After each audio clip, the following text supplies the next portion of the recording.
Hello, beautiful souls, and welcome to Muse in Tech podcast. I'm your host, Delia, and this is the space where we keep it real. We can talk about our dreams, doubts, and challenges we face as we step in the world of tech. Today's guest is redefining what is possible when innovation meets purpose, equity, and global impact. Dr. Nici Sweaney is global leader in ethical AI equity and governance. With over 20 years in science and strategy, she's advised more than 60 organizations on AI adoption, helps shape national policy, and serves as a senior fellow at the AI for Developing Countries Forum. As the founder of AI Her Way, she blends innovation with the impact, making AI not only intelligent but also human-centered, inclusive, and aligned with the real-world needs across business, education, and global development. So sit back, open your mind, and get ready for a grounded, visionary conversation about the future of tech. Nikki, welcome to Muse in Tech podcast. Thank you so much for having me, Dahlia. It's a pleasure to join you. How is the weather in Australia? It's actually starting to get a little bit chilly. We have officially started winter. I have brought back out my little office heater. I'm wearing long pants. In Australia, it is officially cold, unfortunately. But I'm going to Fiji on Sunday, so I'm going back to 27 degrees Celsius. So I'm not mad.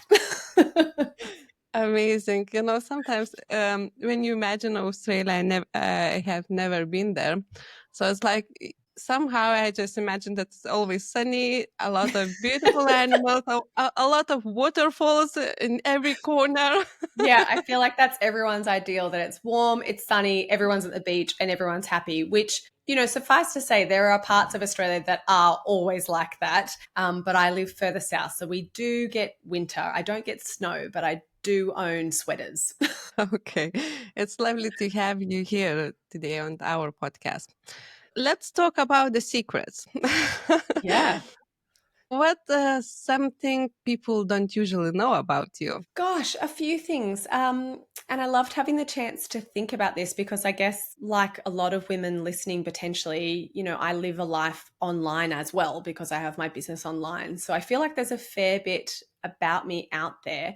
I think probably one of the things that people don't know is, I haven't always had it particularly easy. I grew up in a really supportive household and I had a loving family, and I'm really grateful for that. But, I was in a fairly abusive relationship for many years. I was left as a single mum with two very young children when they were 9 months old and under 2 years old. I've had kind of financial stress. I've got really vivid memories of standing at a petrol station, filling up with exactly $10 of petrol in my car because that's all the money that I had to survive until the next payday, hoping that my kids would get through all the nappies that they had before I had to get more money to get the next lot. So I think that's probably something that, now when people see me online, it's not very apparent. I have a successful business, I have a partner. I seem to live this like, oh, look at her with her cute boyfriend and their cute children, and they're all loved up and living at home. It's not exactly screaming that that's my past. That's probably the biggest thing that I think is a secret in the way that I have lived and my experience and what shapes the things that drive me now. Wow, thank you that you're sharing. What do you think in that moment? What was the biggest motivation for yourself? Look, I think all of it's motivated me for what I do now. I think a big thing about what motivated me to start a business and to start something that was my own was that hardship. And for me, it's not necessarily about, I want to make sure that I've always got money for petrol. That's nice as well. But for me, it was this bigger element. I have 2 sons and 2 daughters. And particularly for my daughters, what I wanted to do was create enough of a legacy that my daughters always had a choice about their life. Again, I have a wonderful supportive family. I always knew that if I really needed them, I could go to them. But it still feels like a favor. Whereas when I reflect on the hard times I've been through, if I'd had enough money to make choices, if I had enough money to leave a toxic relationship, if I'd had enough money to start again, it would have been a much easier decision instead of thinking, my God, I'm starting from scratch. So a big part of what motivates me is wanting to build a life that leaves a legacy for my daughters, and for my daughters to have enough stability that they can always choose about what they want to do and who they want to be with. I can feel you because once we have me and my daughter, so Mm. I can feel, that at 10 euros budget on Yeah. certain things. So many women can, right? Like, this is the beautiful thing about your show and these conversations is this isn't a me story. It happens to, you know, half of women, but Yes, it happens to so many of us. And I think it's a beautiful thing when you see women take power from it rather than being defined by it. totally agree. And somehow believe that if we wouldn't have that kind of situation, we wouldn't become who we are today. Not at all, exactly. And, you know, I often think I didn't become who I am because of that, but I became who I am in spite of that. You know, I wanted to prove that story wrong, and I wanted to be bigger than that, and I wanted to do better the next time around. And yeah, in that respect, I'm really grateful because it's made me into a woman that I do have boundaries, I do have expectations, I don't lower my standards, I do expect great things of myself. And that all comes from that, right? From being kind of a bit screwed over by the world. For human beings, we need a contrast to become a best version of ourselves. But Absolutely. thank you so much that you're sharing. I can feel and totally agree that a lot of stories are like this, but Mm. it doesn't feel less pain. No, that's right. Just because you have company doesn't make it less bad. It doesn't. Yeah. Okay, let's dive in your how is it in your past of tech. So, Hmm. how did your career start in tech? So I always had a real interest in science. I grew up in high school really enjoying kind of chemistry and biology and mathematics. I loved art and photography as well, but I always loved the natural world, and I loved that way of thinking, that way of problem solving. And I really loved that science was a way of continually asking questions. You know, it's funny now I go into schools and I talk to kids about why they should love science. And to me, it baffles my mind that anyone could not love science, because I'm like, science is wondering why they're rainbows and why is a lizard green and why does the parrot have colors. Like, it's all the stuff that kids wonder just put into a career. So I thought that was fabulous always. So I went to university and I studied ecology and biology. And through that, just really fell in love with learning. And then I stayed on to do honors and then eventually a doctorate, a PhD. And during my PhD, I had to learn how to code, because in science, you're expected to be able to analyze your own research findings. And I tell you, Dahlia, like, honestly, I originally hated it. I hated coding. It caused me so much stress. I remember taking 4 weeks to fix this like one line of code and breaking out in tears, and then eventually getting help, and somebody just put one extra bracket somewhere, and then all of a sudden it was fixed and it worked, right? And I melted and I felt like everything was a failure and I was terrible at it. But I guess, like learning another language, and, you know, I'll say that in Australia, you know, we're a huge island with no one close by. So most people only speak English. It's not like Europe where everyone's speaking, you know, 4, 5, 7+ languages, which I think is incredible. But I guess to me, learning code was the closest thing to learning a second language. There was repeated exposure, and one day it suddenly started to make sense. And when it started to make sense, I really enjoyed it. I loved the problem solving. I loved the tweaking, and I loved almost that sort of flow state that you get into when you're kind of deep in coding. And I'm sure people listening to this that like code will understand what I mean, but it's a bit of a meditative sort of state. So that started the interest. I didn't think it was going to be my career, in all honesty. I thought I would go off saving animals from extinction or be kind of a documentary host like David Attenborough, but that was not my fate. I was at a dinner about 10 years ago and somebody overheard that I could code, and they had a project actually with the United Nations working in the Solomon Islands. And they just had a data analyst that was no longer available. And so they asked me if I would be willing to jump in and be the data analyst for them. And that was the start, really. That started 10 years of consulting as a data analyst and a data scientist. And at the same time, I was an academic. So I was lecturing, I was teaching people about statistics and code and research. I fell in love as well with really kind of understanding gender equity and women's equality. So that sort of became a real research interest. So there was all these things sort of bubbling away. And then generative AI came out, and straight away, as soon as I opened it in November of 2022, I just remember distinctly feeling like, oh my God, this is going to change everything, right? Like we are done for. And like what it means to be human, I'm not even quite sure anymore. And I remember saying to my partner, I'm going to teach people about this because people are going to need to understand. And of course, I didn't launch a business the next day, but that really started something. And about 6 months after that, people were kind of asking me of my opinion more and more because I was publishing articles and thought pieces about it. And I had this moment where I thought, well, actually, the people who really need this are women, right? At that time, only about 30% of generative AI users were women. And I just knew that was a huge threat to all of this equality that we've been striving for. I knew it was a huge threat to women's progression. I knew it was a huge threat to women's careers and livelihoods. And that didn't sit right with me. And there weren't enough people that looked like us talking about it as well. Everyone I saw online talking about AI, especially at that time, they were all men, right? So I decided to name my company AI Her Way. And now this is where we are. 2 years later, we've served 60 plus organizations. I've done about 100 speaking events, fly around the world talking about this kind of stuff, work with governments and organizations and lots of schools and youth groups as well, but really talking about not only what does this stuff mean, but what does it mean for women and how can we be winners and leaders in this time instead of just following along. So I have to ask how we can be the winners in the AI age. Well, so many ways, just through being glorious, beautiful us. But, exactly, like you don't even have to try. But I think one of the big things when I look at it, right, a lot of the time women are kind of fighting uphill to rectify wrongs of the past. So we have not had access to power and autonomy and a choice, notoriously, okay?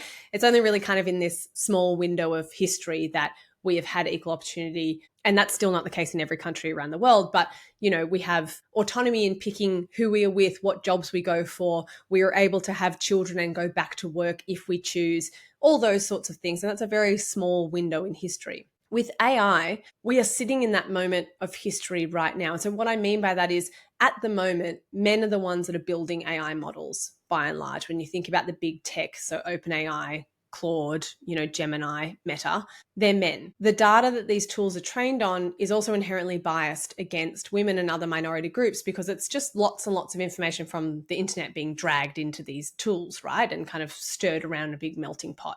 So a lot of it's reiterating stereotypes. And then on the flip side, men are still using these tools more than women. So they're launching companies with it.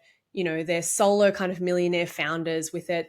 There was just recently a list of all these unicorn companies now that are valued at over $1 billion, and they're owned and made by small groups of men working together to launch AI products. Women's jobs are more at risk of AI.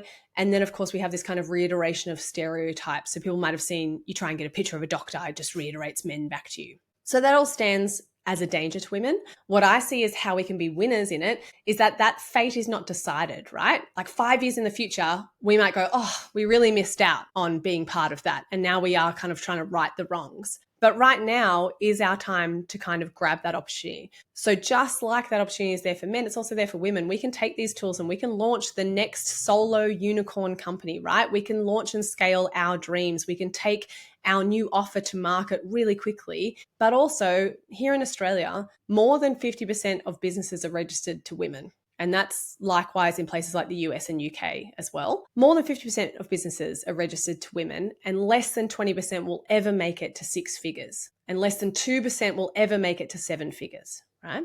And that's not because women are bad at business. It's because women don't invest and they don't have the same resources. And it's also, I've got 4 kids, right? When you've got 4 kids and you're a mum and you're trying to do weekend sport, trying to do all the things, trying to see your friends and start a business, there's no way it ever scales. But now women have AI, and AI is an unlimited workforce that you can pursue your dreams and your goals, and you don't have to justify anything to them, and you don't have to say please, and you don't have to, be all soft and nice and take care of everyone. You can just be super driven in the pursuit of your dreams, and that opportunity is available to women. So I see it as a huge time for women to be able to really take up space in the market and in the world because they can make AI work for them rather than waiting for permission from other people. Just a quick question. Do you usually say hello for your AI assistant? Usually do, I think. Or I kind of do like okay, today here's what we're going to be working on. So I do like a little bit of prep. And I mean, I did kind of make the joke that you don't have to be soft and polite and nice, but I am polite and nice to my AI assistants. I think we have a responsibility to show AI what good humanity looks like. And I think women in particular have a special place to play in that. So I am polite, but I just mean I don't have to wait for it to desire to work with me. I can have these 15, 20 AI staff members, and I never have to wait for the capital to actually, spend on employees. They're there waiting to get me to that next level. Amazing.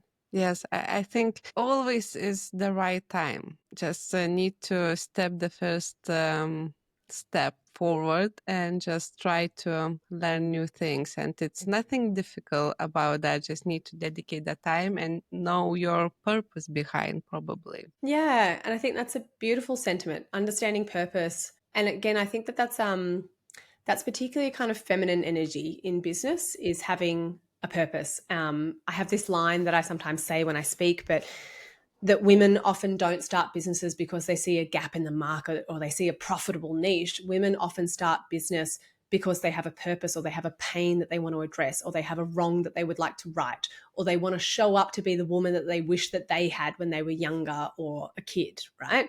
And so I just think that that is the most glorious use of tech that you could possibly imagine. If you use tech to scale your purpose, what a beautiful place the world would be, right? And that's what I think we deserve, and that's what I think you have a responsibility to do. The world deserves to see your idea and to have your purpose out there. So absolutely use whatever means necessary. Wonderful. Just another question or another thing which I'm curious. What the key life moments or realization help you get to where you are today? It's a tricky one. I mean, everyone has a million tiny moments that lead them to where they are, right? And if none of them happened in the sequence they happened, you wouldn't be in the place where you are. And that's the beauty and the craziness that is life. I think a few big things. I mean, becoming a single mum and being forced to be creative about the way that you make a living and how you keep your family safe and fed and warm and all those things. I think that made me quite creative at understanding how to make money. If I hadn't been a single mum, I probably would have gone and got a 9-to-5 office job. Not that there's anything wrong with that. That was not an option that was available to me. I couldn't do that with childcare options and with the cost of that. So I had to get creative about the ways that I made money. And I think that broadened my horizons as to what was possible. I think the next big thing was, probably now having a partner that is very invested in taking care of our children so that I never feel guilty for saying yes to opportunities. So I think that's been a really kind of freeing thing that has, again, broadened my horizons. And I guess the third one is about 2.5 years ago. So I'd been in a job at one Australian university for 15 years. And I loved it. But as academics often are, I did not have stable work. I was on constant kind of contracts and casual lecturing and all these sorts of things. Now, I really, really loved it. I was so invested in it. I was really good at my job as well. But it got to the point that I wanted more security. And I approached the head of my school, and they informed me that it was very unlikely I would ever have secure work offered to me because I had had children and taken time out. And I wasn't publishing enough papers because I was working part-time because I had small children. So I was pretty much told point blank that there was no real future. And it devastated me. Like, I remember ugly crying in my bedroom for hours about this. I felt so betrayed and so hurt, and like I'd given so much myself and that I wanted to be there, but I'd just been told that, I was the unpopular kid and nobody wanted to be friends with me, basically. And in that moment, once I picked myself back up, I had to really think about what I wanted to do and what I could do in the world. And to me, that was a defining moment where I started to apply for jobs that I didn't think I would qualify for, and I was getting interviews. I started to think creatively about what else I could offer the world. I started publishing about what AI meant, and then people started asking me my opinion. So that led into, eventually being paid to do this kind of work. And again, it just broadened my horizons. I thought, well, maybe I could do something kind of really different. And maybe I could have a go at this. And again, because I have support around me, which I'm very lucky and fortunate to have, I thought, well, what's the worst that could happen? If I fail, there'll always be something else that's safe, that's waiting for me. So yeah, let's have a crack.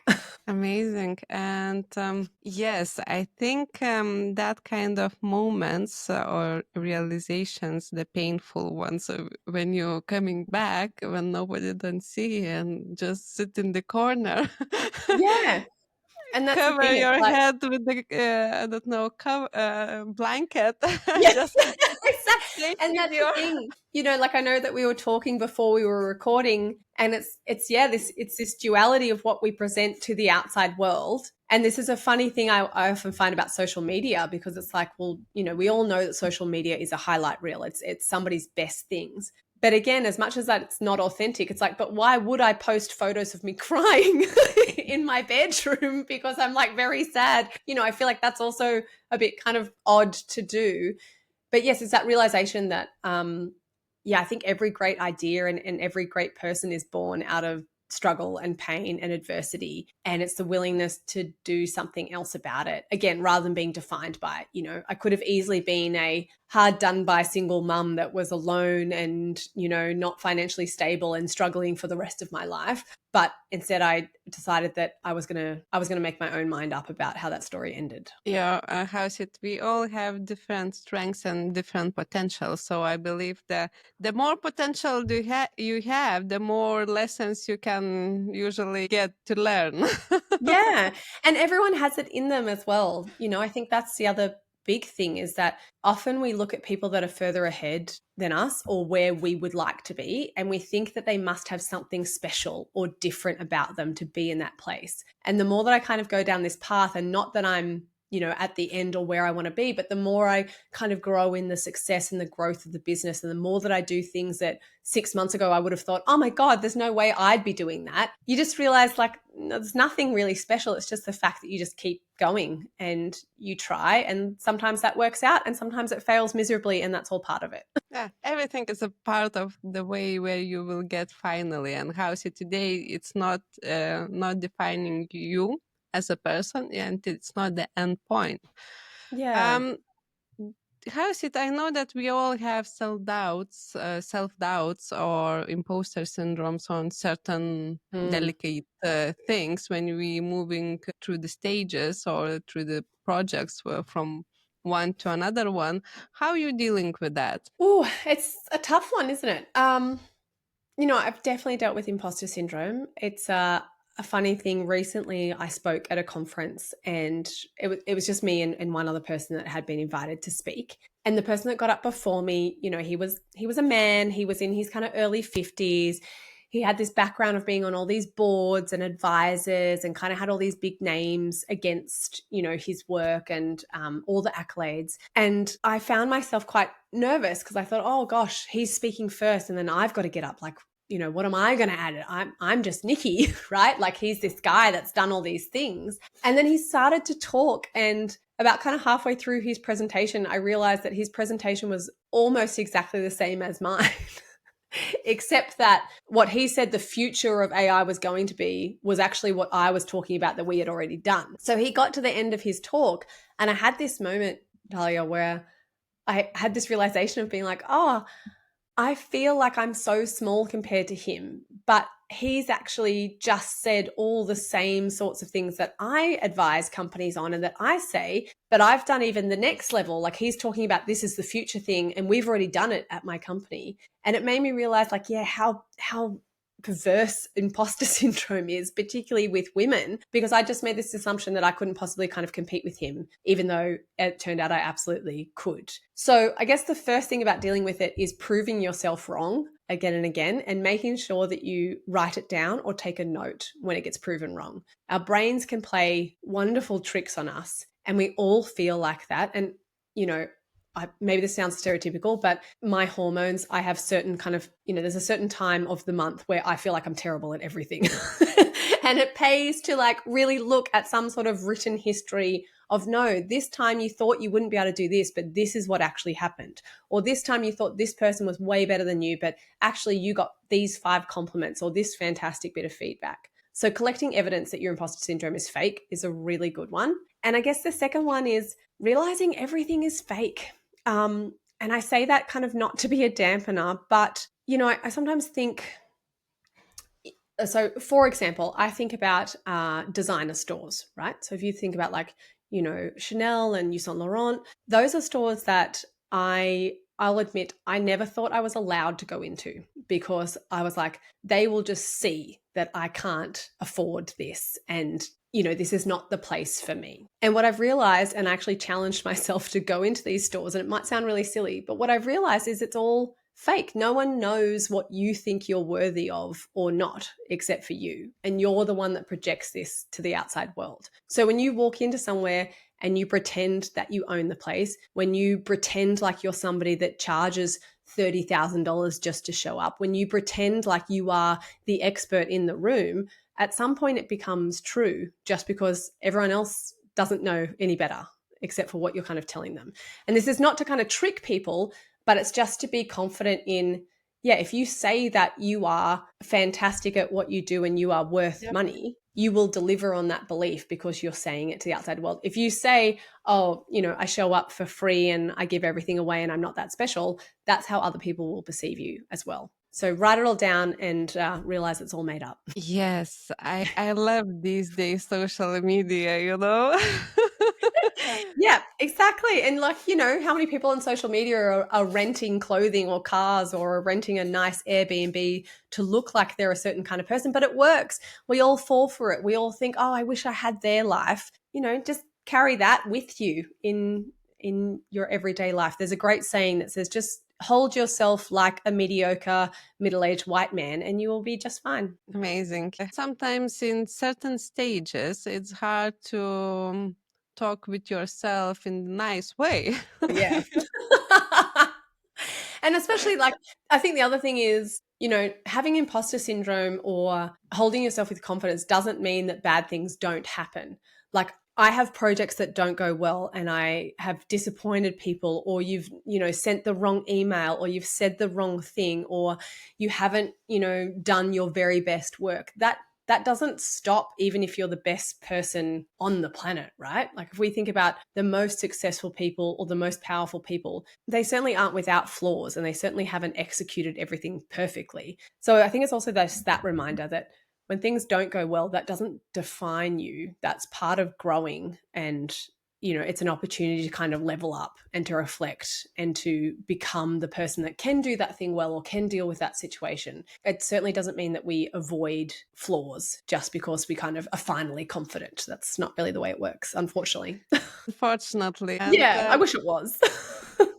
it's like we're supposed to born with the book of instruction how we, you know, navigate through our lives. Oh, wouldn't that be nice? A little like magic 8 ball that I can just shake and say, what do I do? I don't know what I'm meant to do.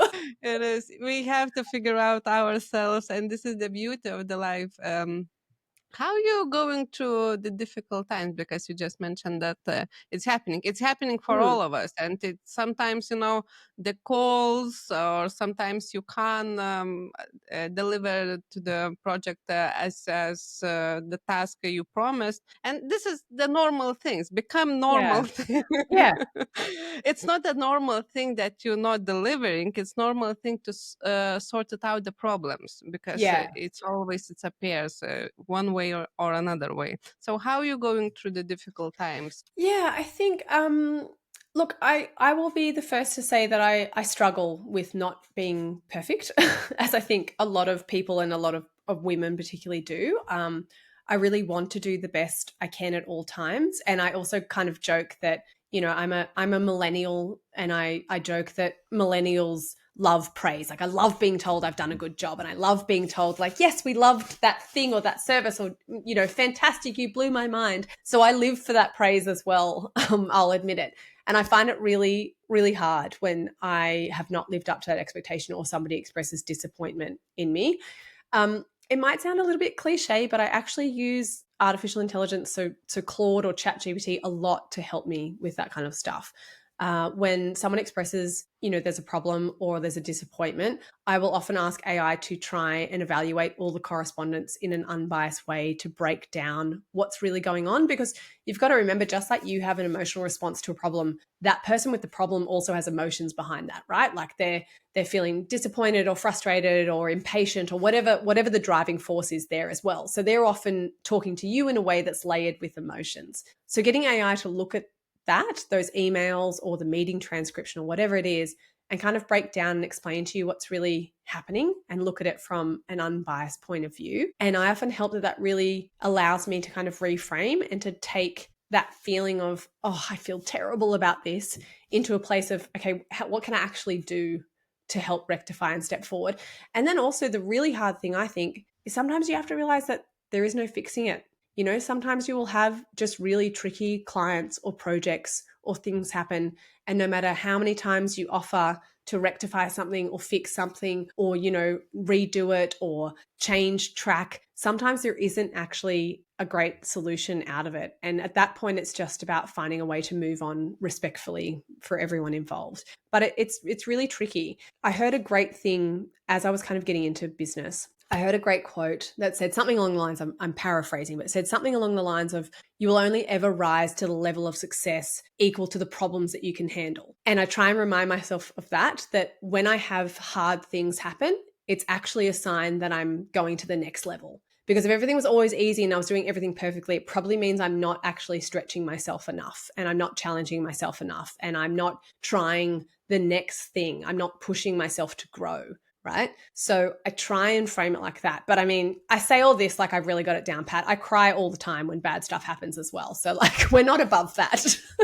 No, it's not about that, but I believe for myself, I'm just found out that when the problem is arrive, or when the problem I get kind of from the business perspective, Mm. client, or okay, everything it's fine. We just need to switch the modes from Dahlia to Dahlia problem solver. Yeah, and she's great. Everything's She's fine. wonderful at this. Everything is fine now. Just keep that nice person just a bit on side. Yes. Yeah. And I love now that. just be You take on like a different persona. I need one of you. yeah, it's like I need different AI assistant. So it's Yeah. kind of different AI Yeah. daily. And then you So it's get the kind one of that's like, a bit kind of hard, like the one that's a bit stern and assertive. And then you have the one that's like, oh no, we're going to fix everything. It's okay. You're okay. And then you just it's have one that tells you you look great every day and that you're very smart and very capable. Yeah. And just gives you a nice little pep talk. It works very well though. I say, use it. Exactly. Like I said, use the tech to your advantage. it's yeah. Let's move from daily to another question. What kind of ways, in your opinion, actually, what kind of ways you would see to earn online? I know that you tried different kind of industries or different Mm, activities, and I believe that this is amazing experience because when you're trying a lot of things, you have the big picture, what is working for you, what is possible to scale quickly, or yeah. how to earn online. What do you think? Look, there are so many ways to learn online and earn online. Sorry. I would say if we're thinking about earning online, what I would start with, so if I was to start over again and kind of with everything that I now know, and also this business is not my first business. I had my first online business. I had a fitness training business about 14 years ago. I had a children's clothing line for a little while. For a while back there, I made cakes for people's birthday parties. Like I've done a lot of different things. This is just the thing that really felt like it ticked all of my boxes in terms of, the mental side of it, the thinking through, the strategy, the problem solving, and it scaled because I was finally using AI to help me scale. But if I was to start again, I think I would think about the end point first. And so what I mean by the end point is, what type of life would you like to have with the business? Like, do you enjoy talking to people in real life? Do you like online meetings? Do you like teaching? Do you, want to be able to move around? Do you want to stay in the same town? Do you want to work a certain amount of hours? All those things really define what options you have for you. And I think I kind of underappreciated that. I just kind of said yes to everything because I was like, yeah, that sounds cool. That sounds good. I can do that. I said yes to everything and I still kind of do a little bit. But through that, it's taught me a lot about what are the things that, yes, I can do it, but which are the things that I actually really enjoy and which are the people that I really love helping, right? Now, you might have to try a lot of things to figure that out, but if you know what are the things you really enjoy doing, what is the way that you like to work, and who are the people you'd like to help, that can really, really be helpful. In the AI landscape, I mean, right now, it's a gold rush, right? There is so much opportunity out there. What I would say to women, particularly listening now, is find a real pain point for one type of person that you could fix. And you don't really have to know how to fix it yet because AI is going to help you be able to fix it. But what I mean is, there's great success out there right now that is in these super niche AI automation and workflow solutions. So one workflow to, give to real estate agents where they can put in an address of a property and they get a video walkthrough, they get social media done, they get a fact sheet, and, a marketing strategy with how to advertise that property. That's a real pain point. They spend a lot of time doing this. It costs them a lot of money. You can solve it. And then that is the thing that you just package up and you sell again and again to every real estate agent that you can find. So it's about finding that one problem that you can solve for one person and then just repeating that. I think that is the best kind of opportunity out of AI right now. It's also the most scalable because you build it once and you can ship it out again and again and again. And there's predictions that we'll have our first solo founder unicorn company. So a company valued at over $1 billion where only one person is in that company, right? Because of AI. And I think that will probably be in the space of these kind of business-based little kind of SaaS solutions that you can just ship out again and again. And they are very cheap to run and they are highly kind of valued and they've got a high return on investment. So I would say to women listening, if you can find a real problem for an audience that you enjoy helping, and better even if it is helping women or other minority groups, because that is not where the focus is with AI solutions right now. So find a problem, solve it with AI, and then sell a bunch of it and go live on an island somewhere. In the beach with the sangria on the table and just Yeah, having your exactly. or That is in the plan. Australia. Yeah, exactly. That's right. Just come and live in like Queensland, Australia. It is, listen, it is. According Lithuanian books, it is. It's pretty much, like everywhere kind of north of Sydney is like that. So, yeah. Unicorns, Yeah. everything. Unicorns, koala bears to hug, like kangaroos that you can ride on. It's all here.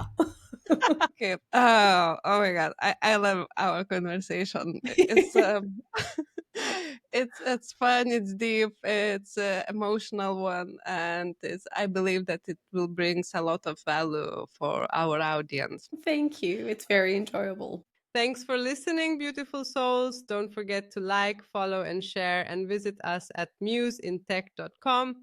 Until next time.